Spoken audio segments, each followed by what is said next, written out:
Welcome to the Ref Room, hockey talk for referees, coaches, players, and fans. Broadcasting live on Facebook, YouTube, and Twitch. With your hosts, Scott Smokin Silz and Brad Baumruck. Live.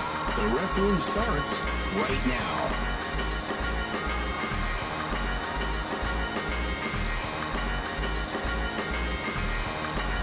And now your host. All right, everybody, it's Monday. Welcome to the Ref Room. I am Scott Smokin Silz, joined by my partner in crime, Mr. Brad Baumruck, the referee-in-chief here in the Chicagoland area. Don't you just love that? Let that go. You're just not going to let it go, are you? Hey, man, I'm so proud of you. What can I tell you? You know, if we didn't, if we didn't step on you a little bit, you know, we wouldn't have any love for you. So I already got fan mail, obviously, in the chat today. All my fans are checking in early. Yeah, we just don't know who it is. Yeah, right. Anyway, welcome everybody. It's the Ref Room. We got a very special guest with us today. This guy is an absolute legend. He will have forgotten more about refereeing than I'll ever pretend to even know.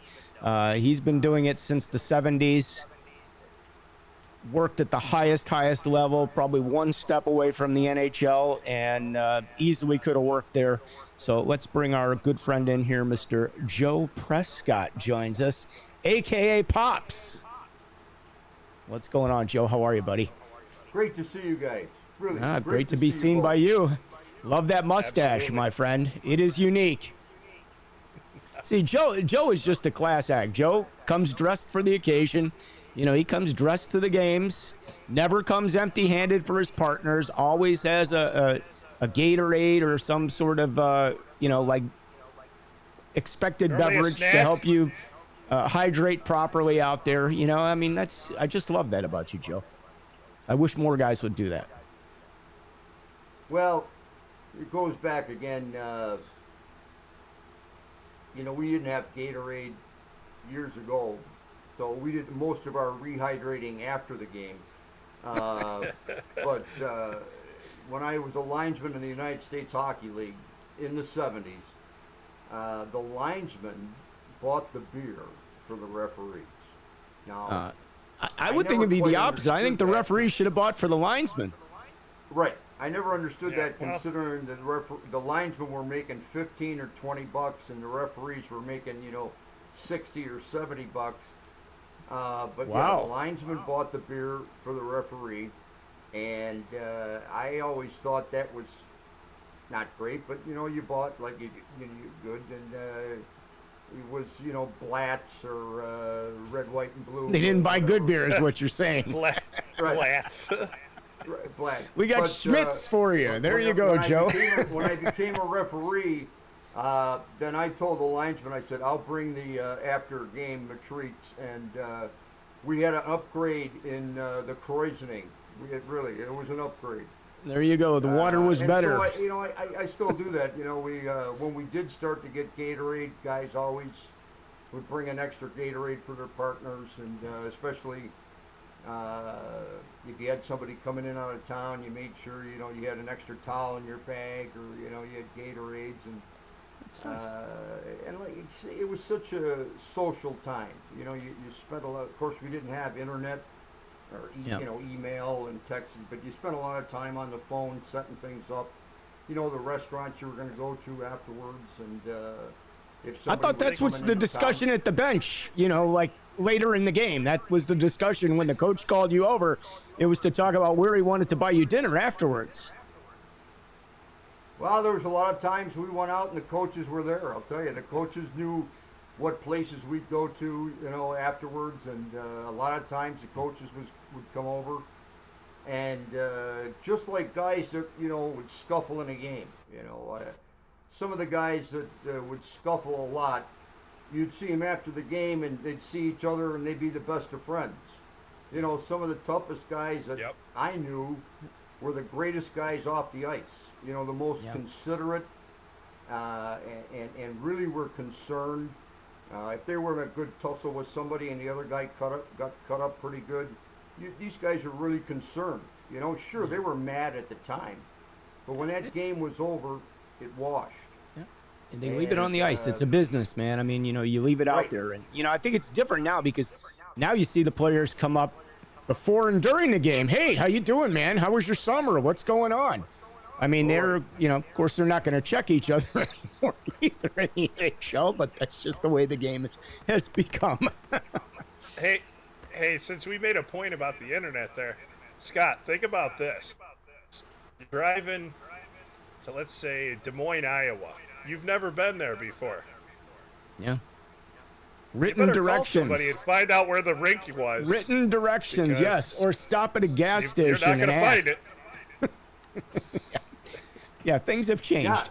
Yeah. But, we've actually Brad and I have had this conversation before, and I think we've talked about it on the show, and that is that I would love to see a little more camaraderie between the officials, getting together a little bit more frequently. We've had the golf outing for a few years now. That's one event, but I mean, I would like to see, we see a lot of the guys regularly, and it's nice when somebody will come out and have a sandwich after the game or hang out for a little while. I just think it makes for better on-ice experience down the road. I think the more you know your partner and the more comfortable you are with them, I think the better the game goes, to be honest with you. You kind of know what you're getting out there. You know what to expect. You know what their standard is going to be. It makes for good hockey. It makes for good officiating. Absolutely. And, Brad traveled for a few years, doing the juniors. And as I always said, that's a great experience for a few years. Somebody go out, Yep. and it is a very social time. Again, the guys in this time period have the advantage of the cell phones and text messaging. But just, after every game, the crew was going to go out, and they were going to go out and talk about the game and talk about how everybody's going on and who's dating, who isn't, who's getting married, who isn't, what's happening in other leagues.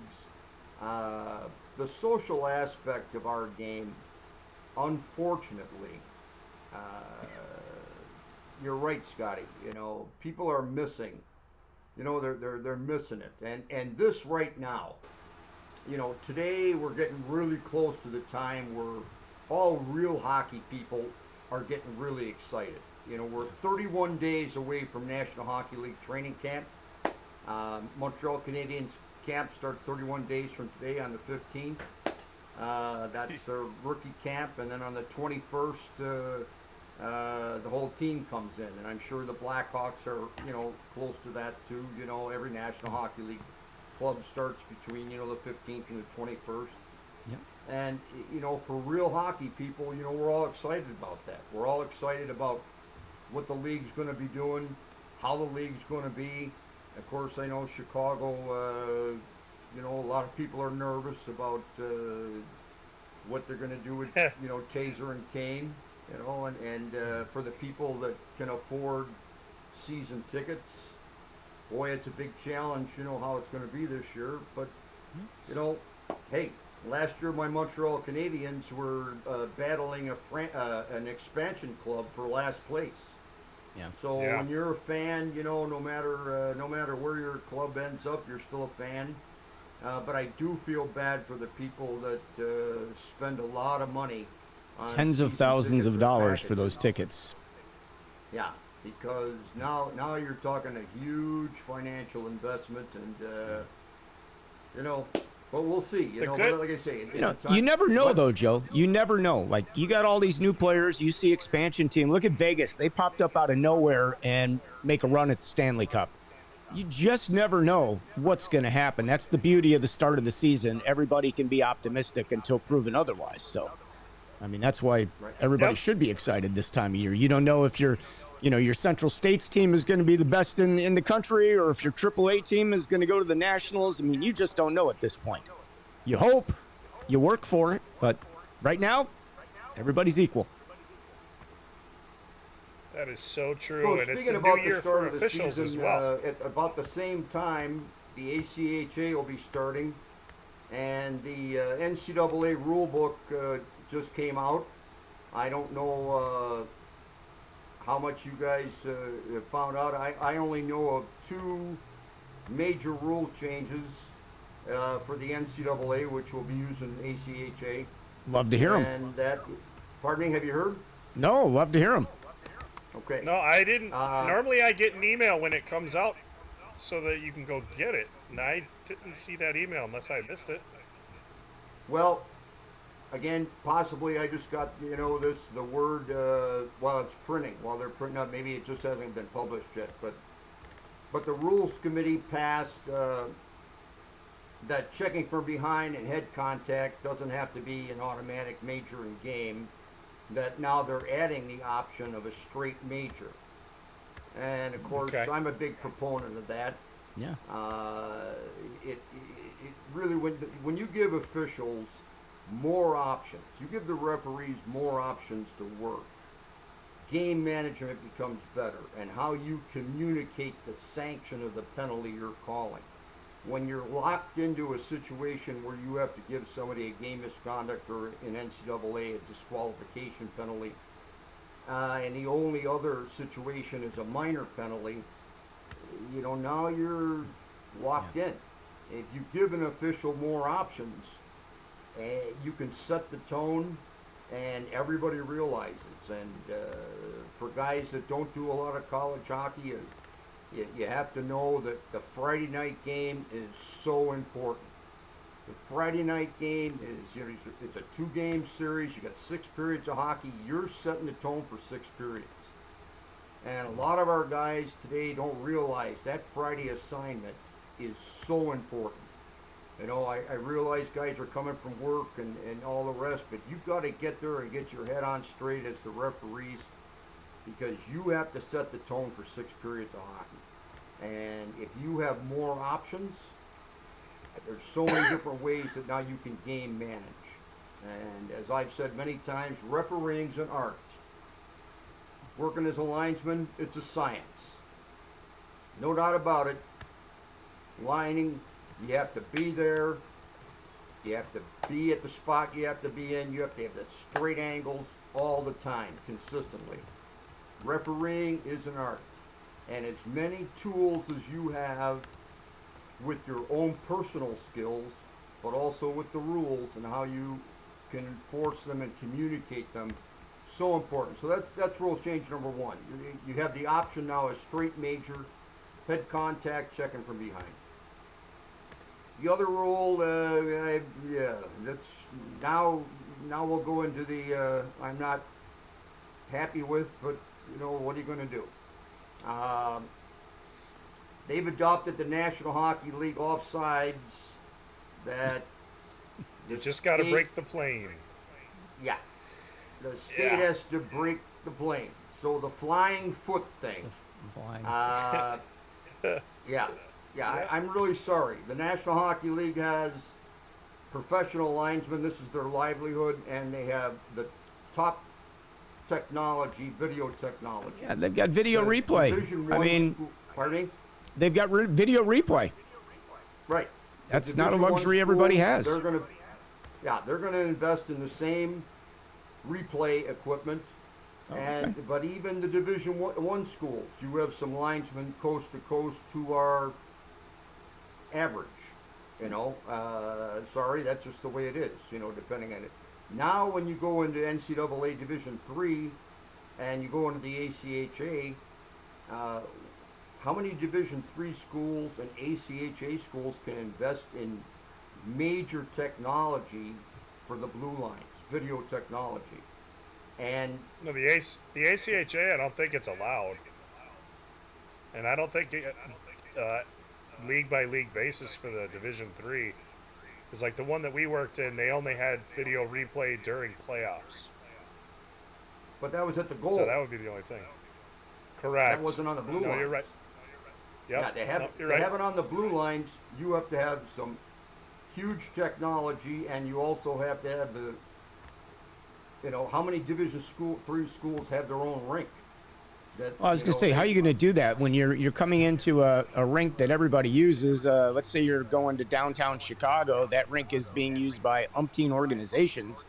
I don't know when they're going to get in there and put that equipment in, and they're going to have to put it in for every game. Somehow it's got to be adjusted and tested. That's not that's adding a lot of cost to what they do on top of it. I don't know if it would be that difficult, because you'd be screwing in some slide mounts and then just sliding in whatever the camera is back and forth. Maybe. I haven't seen the technology, it. but it's an installation. Somebody's got to get there. Somebody's got to be responsible for it. Somebody's got to put it in, and somebody's got to test it. There's a cost to aren't that. busy before the game. So, Always the jokes, Brad. All I just I'm thought I'd throw saying it out is that the break the plane thing, that the foot has to be over the line, not necessarily touching the line. I think we're going to have some interesting discussions from coaching staffs and the linesman and the referee getting involved in that. And I understand for the D1 schools, they adopt after 2 or 3 years, they usually adopt what the National Hockey League is doing. But I wish that the Division I leagues had adopted that and not the whole NCAA, because the NCAA and then the ACHA uses that rule. Yeah, that's going to be interesting. Let's go back and talk about the other rule a little bit, because you were on a subject that is very near and dear to my heart, and that is game management. And I don't think a lot of the people that are watching the game, parents in the stands, the coaches might understand a little bit more, especially if they've been around a long time. But I'm not even sure all the players understand game management. And I'd love for you to talk a little bit more about the art of game management and what goes through your head, and explain to people what game management is, because it is an art, and it's not in the book, and it's not something you can read about.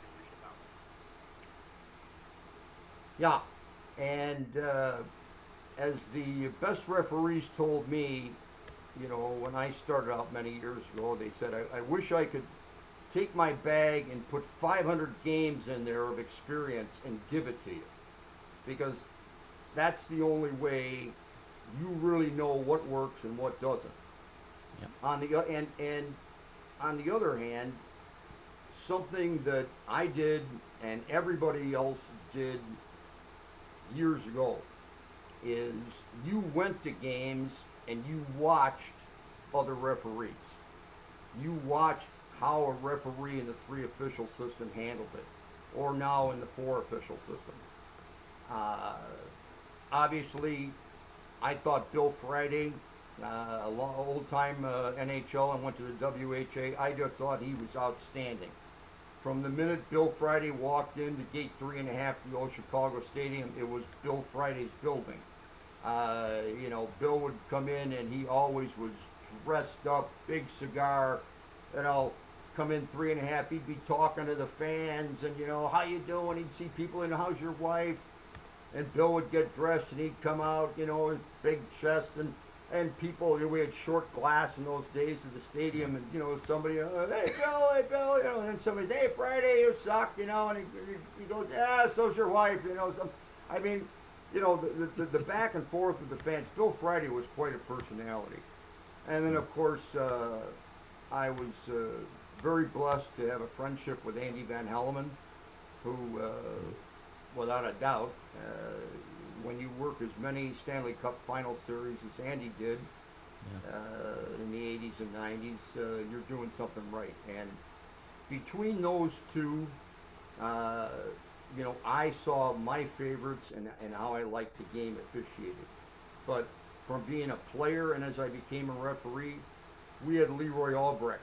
And Leroy Albrecht could manage any game. He could manage whatever game for, 6, 7, 8 years in a row. He worked the high school final, the AAA finals.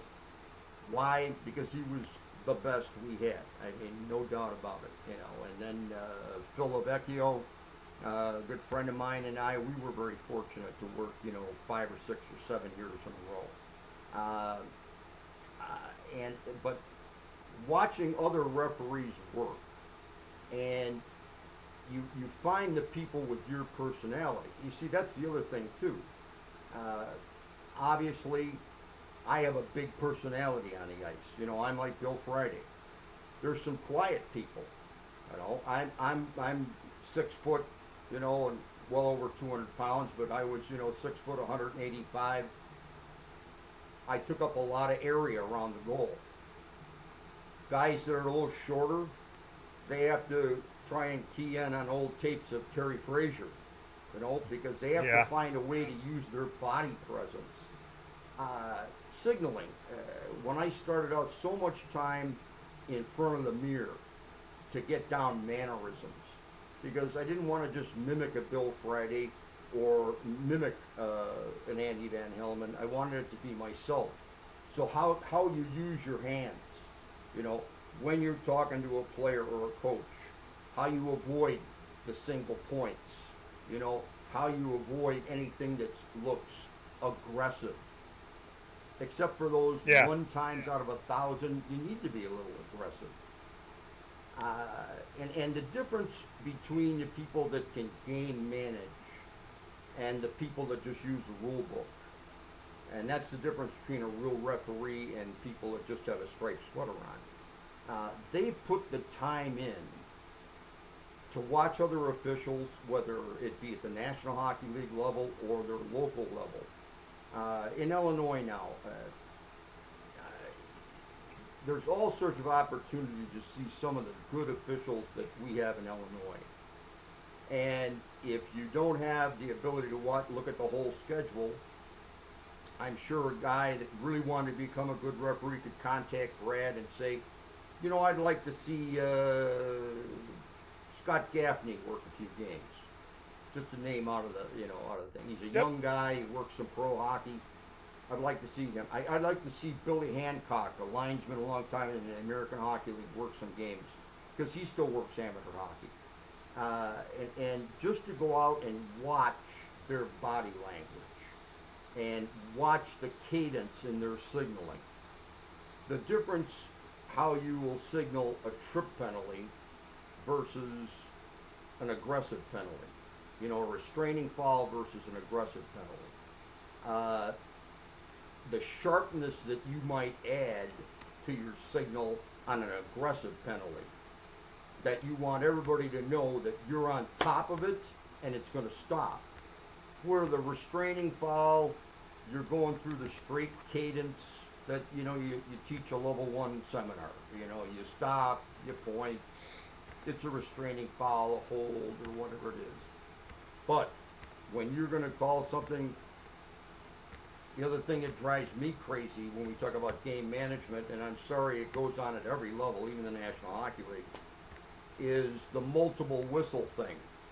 The guys are getting all tied up, and now the referee's on the whistle. Blow, blow, Toot, toot, toot, toot. If I was in a tussle, that would just get me angrier, But to me, when I'm at the goal and I blow the whistle and they're all tied up, I make it very clear. If I blow this thing again, a lot of people are going to the box. Here, I think I have an example of that. Hang on 1 second. Okay. And I always say you got to cut it out right After now. reviewing the play, the call on the ice stands, no goal. Hear the whistle? Just making sure everyone hears the whistle. Yeah, that's Wes. Yeah, see, everybody has a little bit of a personality. Now, again, when I was watching the NHL guys, Bruce Hood and Brian Lewis had a much more contained personality, and I couldn't be their personality, but I could watch how they managed the game. And little things that you pick up, as I said earlier, you get to referee a college game, if you're lining a college game, that first period is so important. You start off in a tournament, and you have Friday assignments. Your Friday assignments, you're setting the tone for Friday, Saturday, Sunday. So, are you looking for penalties? No. You're just going to anticipate and be ready if the penalties are there for you to assess. You don't want to get on a Friday assignment and you're going to game manage and you're going to miss one. Yeah. We all miss them. That's a tough. All right. Sorry? Yeah, it's tough though. It's tough on a Friday though. What's tough? It just boils over. Where you miss one. Right. Because we do miss, but where you're setting it up for a bad case. But as I'm saying, under game management, you're helping your partners out if you're really sharp on your Friday assignments. Your Friday assignments are much more important than your Saturday and Sunday important. And now somebody's going to say, oh, no, they're all the same. No, they're not. Friday sets the tone for the whole tournament. Friday sets the tone for a 2-game series. Game management also are guys that don't exactly show up on time for assignments.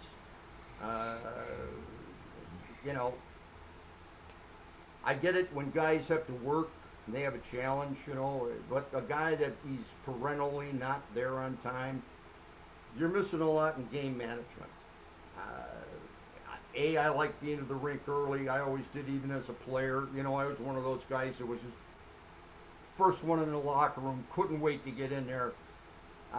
Couldn't wait, the Zambonis going around, I'm just chomping at the bit to get out there. As a player, I'm looking at that with the players, so I'm there, an hour early and the players are warming up and you're going to walk to the referee room. It's a great time. The kids are kicking the ball around or stretching. Great time to say, how you doing? And you see the guy, and you can look right there and see the guys that are just pumped up or maybe, just a little too much. You remember that. Yeah. Good time, when you have a college assignment, the coaches are there, obviously an hour and a half before game time. Come up, introduce yourself, a little bit of a chat, nothing, not like you want to be friends, you just want to be professional. But you learn a lot. You really do. You learn what they'll always bring up what happened in their series the week before. You'll find out right then. And if they have a player that was injured the week before with a check from behind or a stick penalty,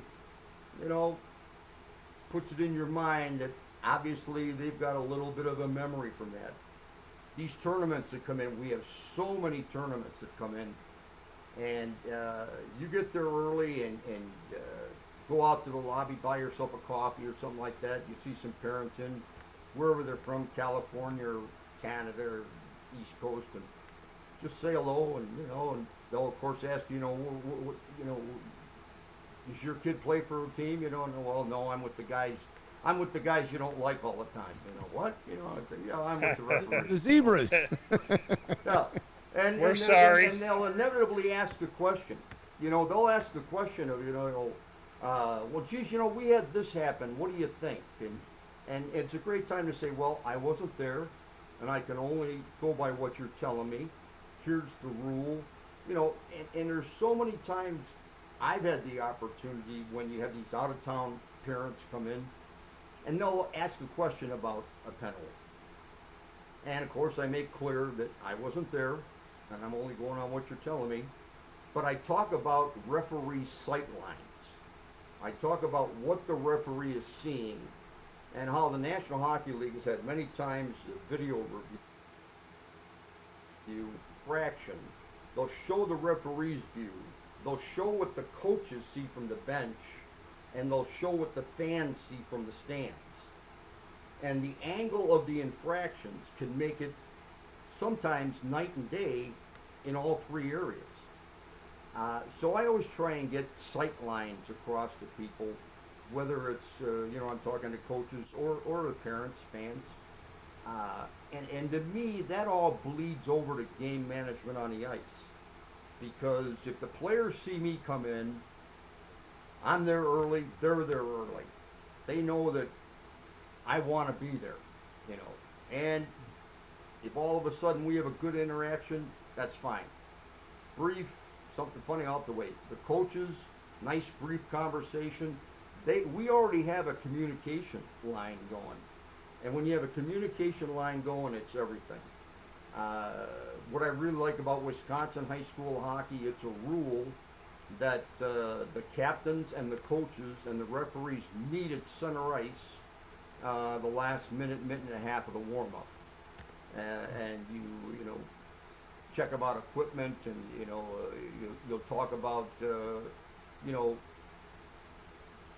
aggressive penalties and talk about communication. And as I always tell the kids, I say, look, anytime you want to come up to me, and it's you and me, you can say whatever you want. You're 10 feet away and you're going to make sure that everybody else hears it, now we have a problem. And right there, the kids know. They can come over to me and go, Pops, that was awful. This guy had a stick. And I can say, look, I didn't see it. I was on the other side of the net. Whatever I tell them that I didn't see, what they are angry about. But they all know if they start yelling 10, 15, 20 feet away, now that's going to lead to an infraction. So the good captains, they all realize they can come up and tell me. You know, maybe somebody on the other team is somebody that, you know, they just can't stand. And whether this guy is causing infractions or not, you want to be aware when that player goes in the corner and that player's on the sideboards or in front of the net. Just want to be aware of it to make sure that if the captain comes up again, you can say, well, I watched that player. I didn't see the stick come up. I watched that player. I didn't see him grab the stick. But I'll keep watching. And the rapport that you can develop with captains and alternates is great. And then the last thing I'll talk about game management is the goaltenders. The goaltenders are the only people on the ice the same amount of time we are. And as a referee, and especially as a linesman, I will tell you, and I don't care what level it is, we're doing adult league at 10:30 at night, and the two goaltenders, they might be worse than Silz. They might be funnels, you know. But you give them some respect and some encouragement, you know, especially on a great save. They make, you know, they make a save, and you know, maybe who knows? Like I say, the guy might not be that good, but he plucks one out of the air. You come over and you grab that rock out of his glove, and you, great glove, man, that was sweet. That guy feels great.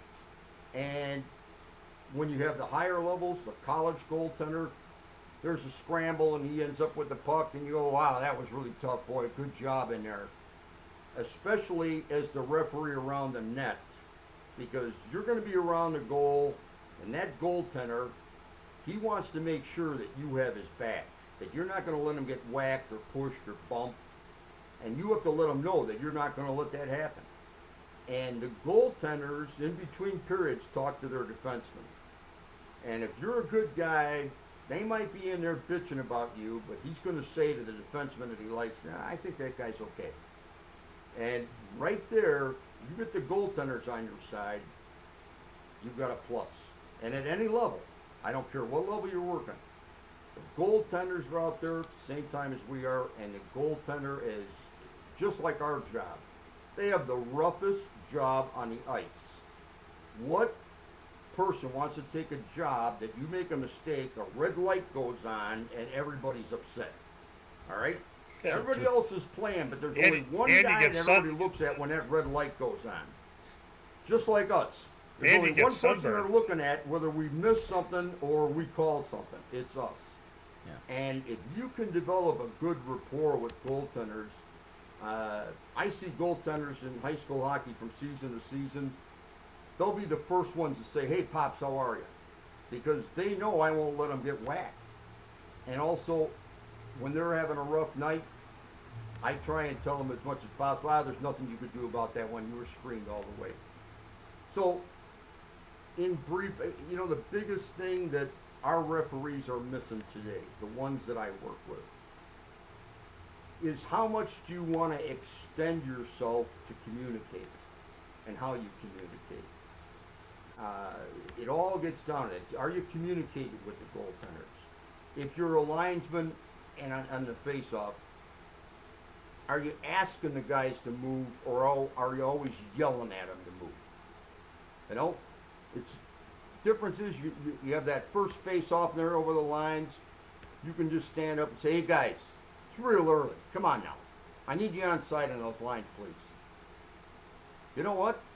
Wow. Some of these guys say, I've never heard anybody say please before. You know? It's but true. How do you use your communication skills to get in the players' minds that you're trying to keep it fair and safe best you can, and that you're going to make mistakes just like they are. So how many skills can you use, whether it's verbal or nonverbal, how you use your body language? It's just life and death. And for a referee especially, game management is more important than the rules. Yes, you have to know the rules. Why do you have to know the rules? Because how you enforce the rules and how you know the different sections of the rules, now you have options, and you're looking for options all the time to communicate to the players, this is how we're going to keep this game safe and fair.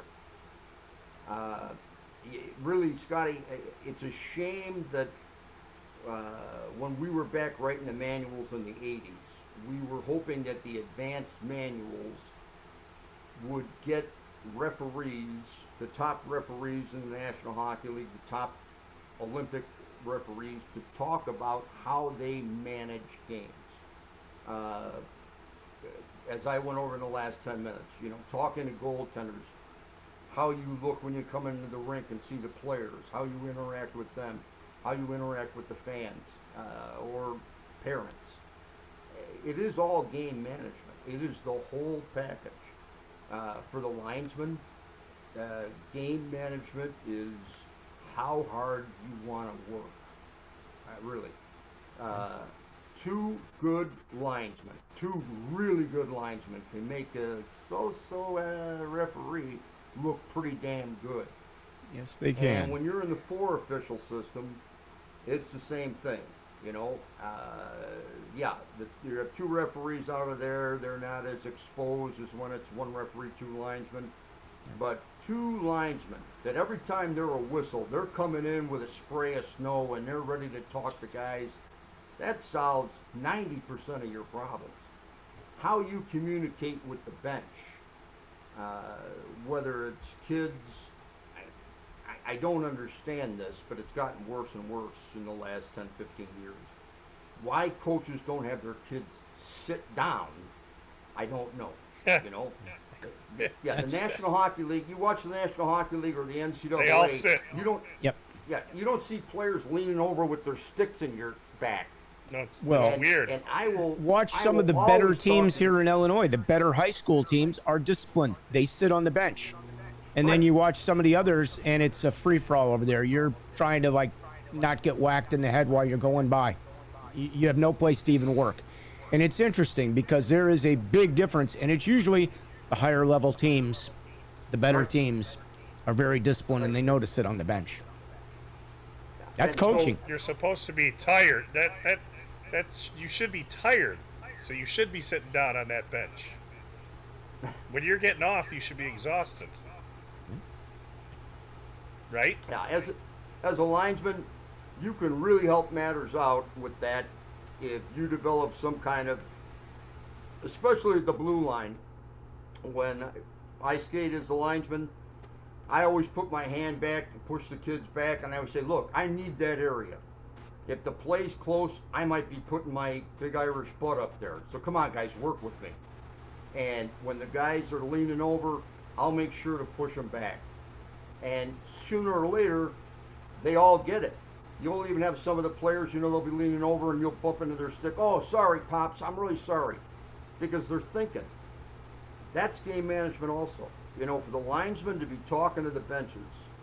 And once again, referee misses something, referee calls something. And of course, the bench isn't going to be happy. If they start barking at the linesman, that's a great time the linesman can say, geez, coach, from his angle, I can see, he saw it differently than you did. Especially when you're a linesman that you're right there and you see what the coaches said, and maybe you agree with the coach. Maybe you didn't think it was a penalty, or maybe you thought it was a penalty. But here's a great way so you don't have to say, oh, yeah, the ref's right, you're wrong. You can say, hey, coach, from his angle, I can see, what he saw and why he's calling it that. What he saw and why he's calling it that way or not calling it. Good linesmen, really. It's a good really way to help with it. de-escalate. Yep. Sorry? Say that again, Brad. It's a good way to de-escalate. Yes. They can de-escalate during play, so it doesn't get worse. Right. That's a good tip. Just like I always tell the players when they're changing, because they tend to start changing behind the linesman. I'm like, hey, at least just let me know. I'll move out of your way, I promise. Just tell me you're coming. And you'd be Right. shocked at how many of them catch on to it real quick. And they're like, hey, just so you know, we're changing in 20 seconds. Oh, okay. And as long as you keep moving, they're happy with you. They're great. They're not mad. Then they start to keep their sticks and stuff out of your way, too. So, I've noticed that over the years. Yeah, that again, that's communication. And now, it's the same thing how we always tell our amateur officials. Before the game, go introduce yourself to the coaches. Hello, how are you? Have some brief conversation so you have a line of communication. Why? Because here, the game hasn't started. You can look each other in the eye before there's any dispute or controversy. You already have names that you can use. You already have the basis of communication. Nothing's happened. Brad, as he's saying now, you have the players, and now they're actually thinking about the linesman or the referee and the two official systems. They're actually thinking about communicating. It's only a line change. But you see, what you've got in the players' minds is this is a person. This is an individual. He or she, they're going to talk to us. I can talk to him or her. And I can, say, hey, look, we're coming. And it makes the game go better. And Scotty, this goes back to what you said earlier. We're a very social game. And the folks that don't want to be social, whether before, during, or after, they're missing a lot of it. The hockey world is still a small community. I don't care that we have 32 teams in the National Hockey League and we have 5,000 junior A tier 3 teams. I don't care. It's still a small community. And it's even smaller when you're talking about real hockey people. People that are really waiting for the National Hockey League to start. Again, we're less than 30 days away from the first ACHA games being played. It's just, this is the time of year that you hope you're anticipating and you're pumped up and ready to go. I feel sorry for our officials that skate all summer, and this is just, it's just another month. I really wish that some of those folks, if they could take a couple weeks off and just, take care of their equipment, make sure that their sweater and trousers are good and stitched up and, maybe polish up the skates and let their legs relax and then come back right on it, right when we start the season. Because it's so important to have that enthusiasm, to have that passion. You need to look the part. I always say that. You need to look the part. Joe, you never come out there without your helmet shining. You never come out there without your skates freshly polished with new laces. I mean, I don't care if it's practice game, tryout, you're still showing up like that. Come in first class. It sends a message. Well, again, I had the greatest mentors and teachers and supervisors and the guys that I looked up to. As I always said, can you do any game, any place, anywhere?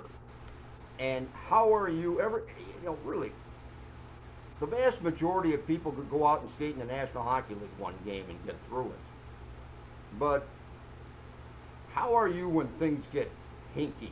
When everything's shaking and everybody's a little bit, worried. How are you then? How are you when you're a little banged up? When your knees are swollen up, or you took a puck off the ankle, or you got your hands mangled up in a face mask. How are you? And how much are you prepared? So these are the things that we can take care of. The greatest thing about hockey officiating is there's so much that's going to be a surprise. No matter how many years you've done it, all of a sudden, wow. Yep. Oh, look at that. Look at what happened there. You just and with experience, you've seen it before, but it's still something totally different to the game and how you react to it. But we as officials can be prepared. We can take care of our equipment, make sure that we reduce on our injuries. We can work on the things that we know we're weak on. You know, there's guys that when the puck gets shot at them, they're bent out of shape. Now I understand when that thing comes whizzing right by your bean. I'll raise my hand on that one. I'm not happy when the puck comes my way. I'm not happy. Again, that comes buzzing right by your bean. For I a can week. see somebody getting upset. But when it's 15 feet Buzzing's down one thing. glass, It's when they actually nail you with it. I'm not happy. You know, you're dropping the puck and the Nope. defenseman gets the puck. And, oh, yeah, I got your back, ref. Yeah, right in the middle of it is where you got my back, okay? Yeah, I'm not Lucky happy. shot. Well, See, still again, mad. I don't know. You know, again, guys that as soon as they see that defenseman are saying head up, head up, head up, I'm right here, I'm right here. You know, a lot better than the people that are just standing there like sphinxes, and then they get hit. You know, obviously, especially with amateur hockey, you're going to get hit by the puck. But there's, I always try to, you know, when the thing is 10 feet away, and I always, you know, yell at the guy, hey, you missed me. You know, hey, Yeah. it was only 10 Yeah. feet, you missed me. Yeah. And, you know, and sure enough, most of the time they go, geez, I'm sorry, because you know and I know they're not thinking. They're not looking. And it's just, like I say, I'm really looking forward to this season, and I hope as many people that are listening here, I hope they're looking forward to it. Because if you aren't enthused about our game, it's really tough to do what we do. Because, you know, you want to officiate and make some money, wow, please do basketball or volleyball. They pay more. Yeah, they don't do. Shoot the ball. Yeah, they don't shoot the ball at you. Right, You don't you get need hit by a any skill. basketball. Actually, volleyball, you just stand up on top of that thing. You don't even have to move. Like, if they hit you with a ball, that's like a big error. I mean, Right. you know, Right. if you're a tennis umpire, you might get nailed once in a while with a ball, but, you know, or Right. lines There person. again, yeah.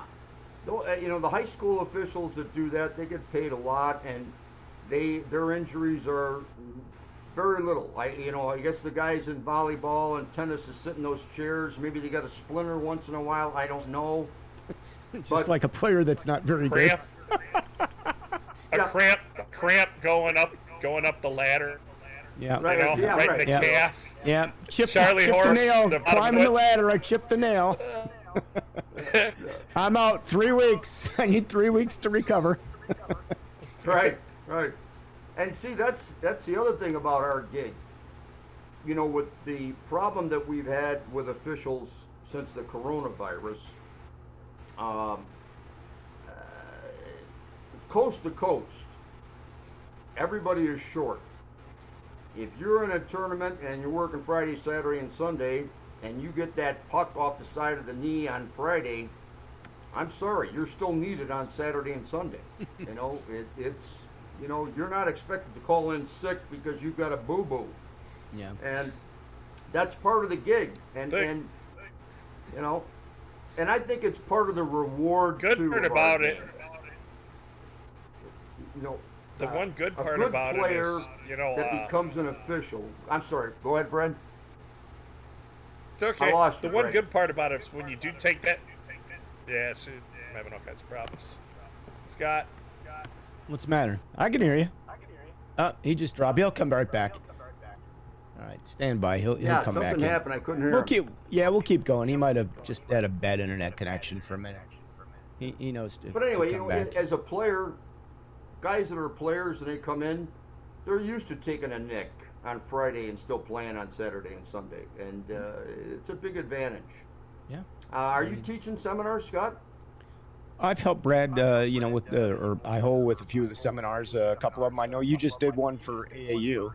Do you want to talk about that a little bit? Because you are doing something that really helps all of us by trying to get some newer officials into the pool to kind of move up the ranks.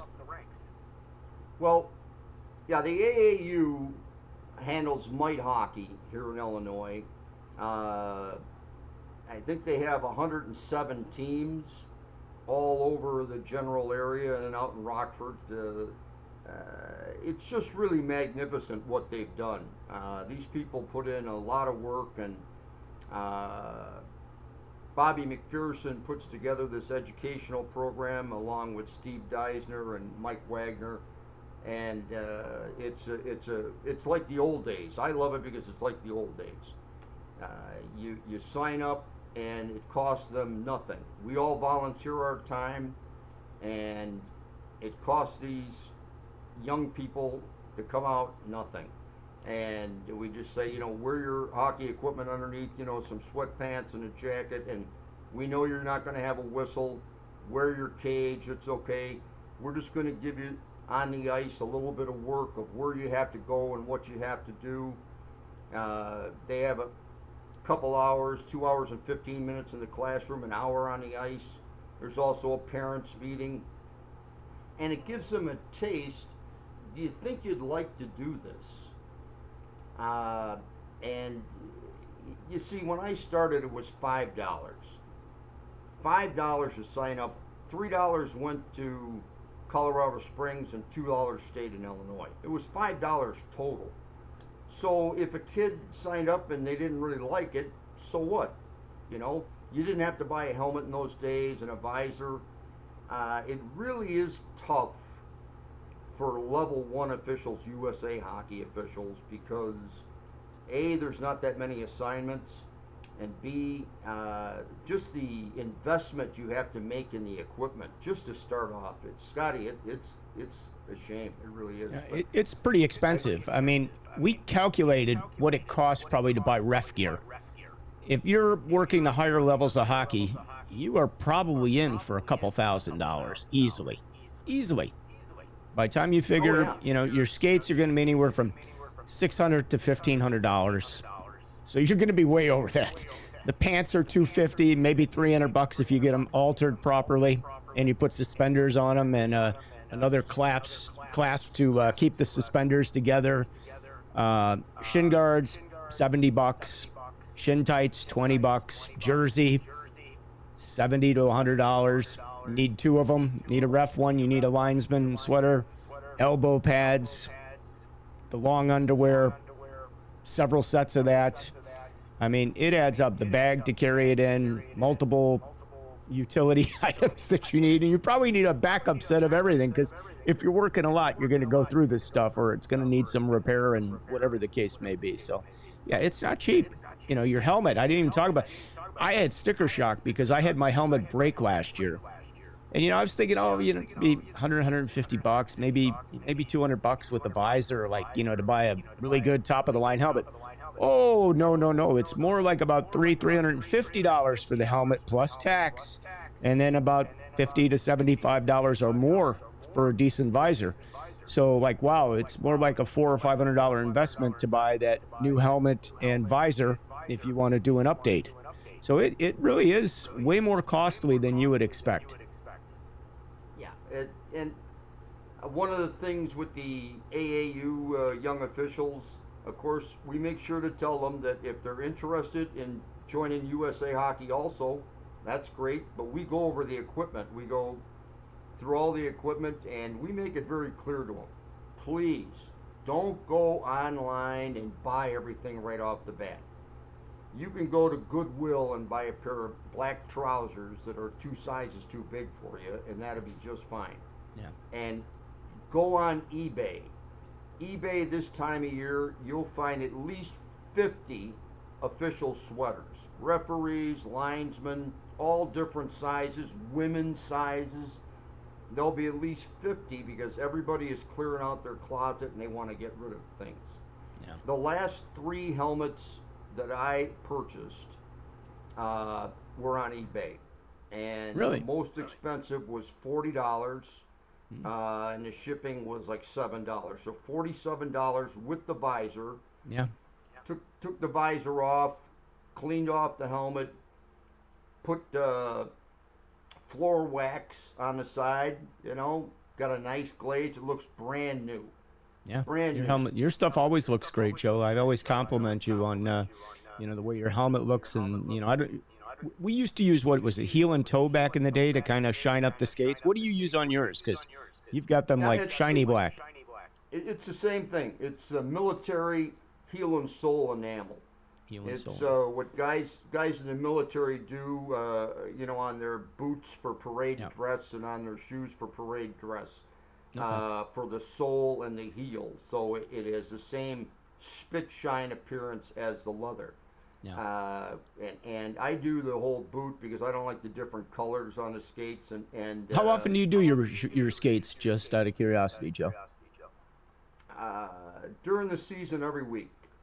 Every week I polish the skates because they need it. They get chipped up, and then I use the most important thing is I use Goo Gone or Goof Off is something you can get at Menards or Ace Hardware, and I use a toothbrush on the white part of the blade holder.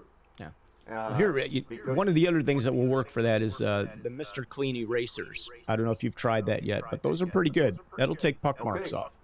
yeah, Another and modern way of doing it. It really, again, how you want to look, how you want to communicate to to everybody. You put in that time on your skates, and it just looks good. It looks sharp. It looks like you weren't playing rat time all day. It looks like you didn't get your skates out of the playing against Sam's sports page. So every week during the season, I'll do the goof off with the toothbrush and I'll polish the skates. And I have to say, my skates, they last really well because I take the liners out, let them air out. I always make sure that the skates are taken care of. I may not get them sharpened as much as I used to, but when I do, there's only 2 or 3 people that I know that I trust. I don't just, I like the Sparks machine. I don't really like the human element much anymore on my skates because they grind them down to nothing and my blades are gone and they're very inconsistent. I've been enjoying the automated sharpening because it's really consistent and you get your blades back and wow, you still got lots of meat left on there. So that's just me personally, but I've actually grown to like that. Do you have a machine yourself? No, I don't. No. I mean, you can get one there, by the time you buy the accessories, it's probably about $1,500, but they're, pretty cool. We have some guys, I know Gaffney's got one and he's kind enough to do some of the guys' skates from time to time. You buy him the right kind of water. He tends to take care of some of those guys, but we do have a couple guys that have those machines, but you can find them in a lot of the pro shops now. Believe it or not, a lot of the pro shops don't have the grinding machine anymore. So same thing with the rinks, where they have both. If you go down to Fifth Third, Blackhawks rink, they've got 2 of the Sparks machines as well as the grinding wheel.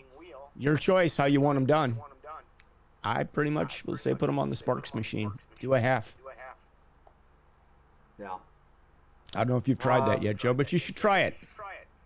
I should, because Have Scott call Scott Gaffney, okay? You gave him a free plug today. He's watching the show right now. I see he put a comment in here earlier. So Gaffney, if you're still watching, you got to do pop skates one day for him.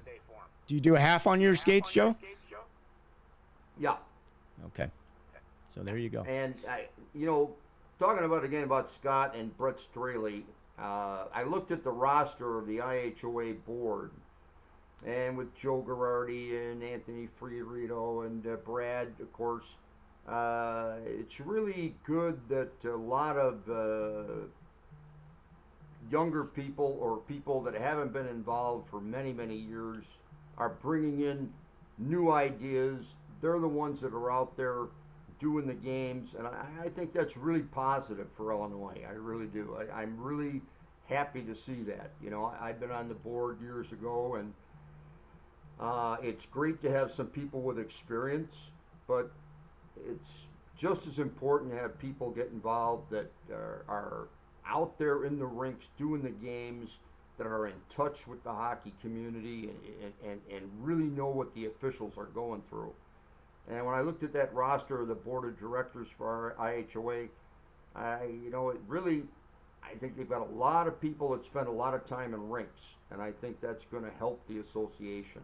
You know, if those, hopefully they'll all work together, and because with every group, you always need to review what you're doing and find out what you're doing wrong and find out what you're doing right and modify both of them. You know, make sure that you're always trying to update them, because just doing what we've always done, it's never good. You know, it's the old saying, good enough is never good enough. Yeah. And but I'm really encouraged by the board members they have on there, and obviously I saw Brett and Scott on Saturday night, and great guys. They're getting a chance to do a little pro hockey. I think that's outstanding, you know, because these guys have some talent and they have a lot of passion for it. So I think that's outstanding. I really do. Really do. We got a lot of people that were saying hello to you, Joe. I got to toss this one up here right now, because we all grew up with Pat at Rainbow Arena, because you got your start at Rainbow Arena just as I did many years ago, and so did Pat.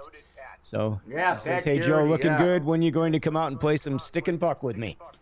Yeah, I've done that with Pat. I did it after I was coming back from a broken leg, and it's a lot of fun. Pat's still a good skater. I wish he'd come referee. Well, again, you know, there's some guys that it's just not their thing. You know, and I'll tell you this. You can have guys that are really good hockey people, and the refereeing thing just isn't their thing. And yeah. I'm happy.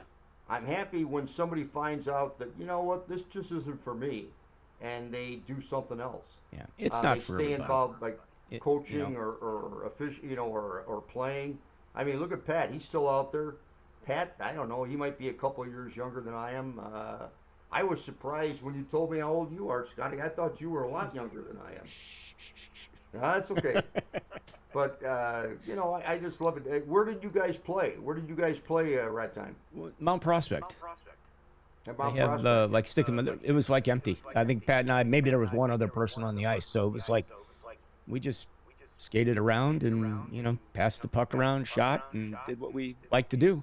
And, you know, that's always fun. So I tell you, that's a good suggestion. I got to get a hold of Pat and find out where it's a morning, usually a morning, you know, early morning, not too early. It's not like a 6 o'clock in the morning deal, but I think it was like a 9 or 10 o'clock in the morning. Whatever, it was great. Yeah. So no, I'd like to do that. I really would. Yeah. I really would. You know, all of us that played the game, you miss playing. Yeah. You know, you miss being out there. Well, we gotta do one update on something. We kind of need to start to wind things down, because I have to get to hockey, and we've been on for just over an hour now. But okay. I know you shared some news with me that I was not aware of, and that is that Highland Park's rink Centennial has had some structural issues, so they are going to be closed for the near future. You want to tell me a little bit, and our viewers a little bit about that, Joe? Can you share that information? Yeah. Unfortunately, Highland Park, they knew that they had a ice problem. They don't use Freon anymore, but whatever the coolant was, they knew they had a leak and they had a little bit of a problem. But this is one of the big problems having a rink all year long. You don't realize that the cold with the concrete can shift. You know, very few rinks are sand with the coils. Most of them are concrete with the coils. So when you have a problem, you have to go through the ice, go through the concrete, and fix the pipes. Problem is, if you don't catch it soon enough, the floor starts to shift. And when you get a floor shifting, it can be structural throughout the building, not just the floor of the rink. And unfortunately, Highland Park tore it up and thought they could fix the pipes, and then they found out they had a structural problem. And now they've got to tear out the whole thing and reset the floor, and possibly structural problems with the building. So they're hoping for January, but yeah, here Mike Wagner, one of the legends of referees and scheduling, just chimed in. He says HP is down till February, which not only affects Highland Park High School, but it also affects the Falcons big time. So I understand that they're all kind of scrambling for ice at this point in time, and hope they can pull something off, because I guess the school's going to have to play all their home games away. So I don't know how that's going to work for them, but they definitely, he says, down till February, and if it's till February now, who knows? That's the estimate. And I know that Orbit's building another rink. I don't know when they're going to be up. I thought they were going to try to be up for fall, but now it's probably looking more like probably the start of the year is what I've heard. I don't know that that's true, so I don't want to speak out of school, but so yeah, everybody's scrambling for ice. It's that time of year. Yes, it is that kind of year. And so as we wrap this up, Scotty, I appreciate it. I'm sorry we lost Brad. Yeah, he texted me. He got a forced update on his computer when he tried to restart, so it happens.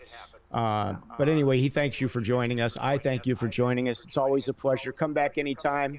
Joe Prescott, the legend himself. For those of you who don't know Joe, longtime referee since the 1970s, and has worked the highest levels of hockey and continues to be a big part of our game, and has a lot of knowledge to share and continues to do so. So I thank you for that, as well as all the other guys. So everybody that checked in today, thank you. We didn't get through all the comments. I appreciate them, and we will be back next Monday. We'll do this again right here starting at 5:30 Chicago time as the phone begins to blow up. I am Scott Smokin Silz for my partner Brad Baumruck, who had a forced computer update, and along with Joe Pops Prescott. We'll see you next time, everybody. Next Monday right here, 5:30. It's the Ref Room. Peace out.